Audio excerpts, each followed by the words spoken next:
happening, tabletop gamers? My name is LeunameGames, and welcome back to LeunameGames. Today I'm going to be sharing my thoughts on the 2 to 6 player speed game Cobra Paw by Derek Weston and published by Bananagrams. Now, because this is a review, I'm not going to be sharing the whole rules of the game, although, to be honest, there's not a whole lot of rules in this game, but I'm still going to give a brief summary for those of you who are interested.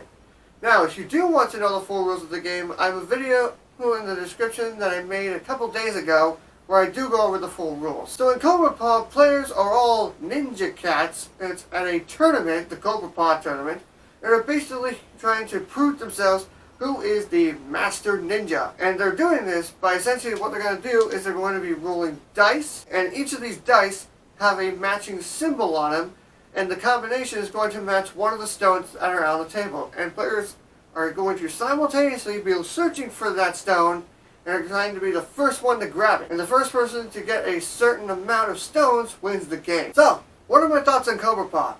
As always, with every review, we'll start with the components. The components for this game are phenomenal. Absolutely phenomenal. The tiles themselves are all these little stones with very ingrained paintwork. And the paintwork, while it's just a bunch of symbols, it does still look beautiful. Same with the dice. The dice are these thick, you can hear them rattling in my hand. Yeah, these thick stone dice, with the exact same thing. Beautiful symbols engraved deep into the dice. And unless you play it maybe like 15,000 times, then these are going to last for a long time. So overall, the components are absolutely phenomenal. The gameplay for Cobra Paw is really simple and straightforward. You roll the dice, you find that stone that matches those symbols, and you try to be the first one to grab it. And that's literally all this game is whoever gets the stone gets to roll the dice next round, and they go again. And look for the stone, be the first to grab it, and whoever gets to a certain amount wins. So, well, it's really simple, which means if you're interested and you can get people up to speed quickly, which is very nice. I love it when games do that. I like when games are very easy to teach and are not hard to understand in the basic concepts.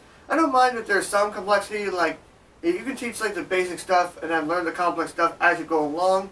I don't mind in that, but this doesn't have any of that. You roll, find the symbol, grab it. The biggest issue with here is that there's just not a lot interesting here. Like I said, the artwork is great.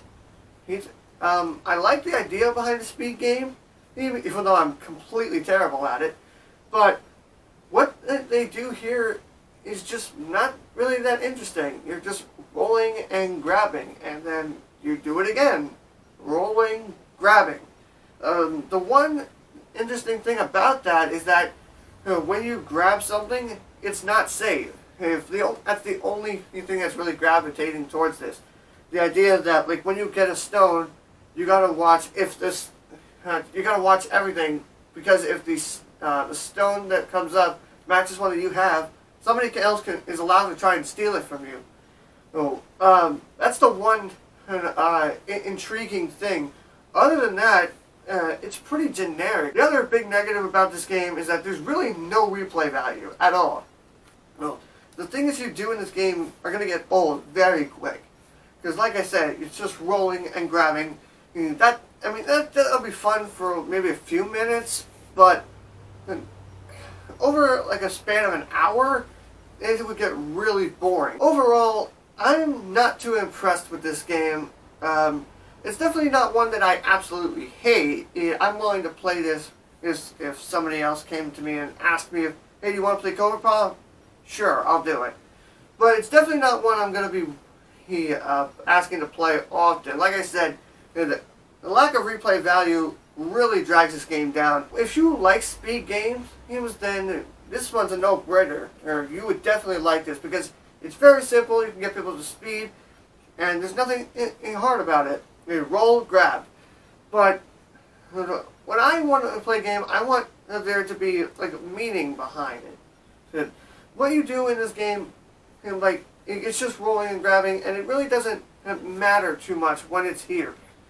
There's games out there where you grab something and then you do something with it. Like a game out there that I will not name, where you're grabbing pieces as fast as you can, but you're trying to use them like to build a ship.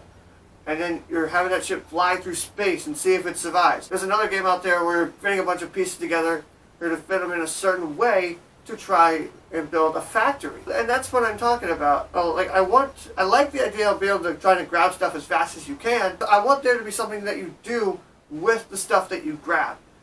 This one, you're just, keeping it in a pile to score points. Like I said, if you like speed games, then this one's a no-brainer for you. Because like I said, it is easy to teach, it's easy to get people up to speed. The bits are gorgeous, as like I said before, but there's just not a whole lot here. I'm going to give Cobra Paw a 5 out of 10. So those are my thoughts on Cobra Paw. With all that said, I want to know, what are your thoughts on Cobra Paw? Do you love Cobra Paw? Do you hate it? Are you in the middle of it like I am? Let me know in the comments below. We can have a conversation about it. Thank you all as always so much for watching this review. I hope you enjoyed it. If you did, give it a big like down below. That really means a lot to me. If you like what I do and you want to support me in the future, please feel free to hit subscribe. And I will see you all in the next video. But until next time, see you later!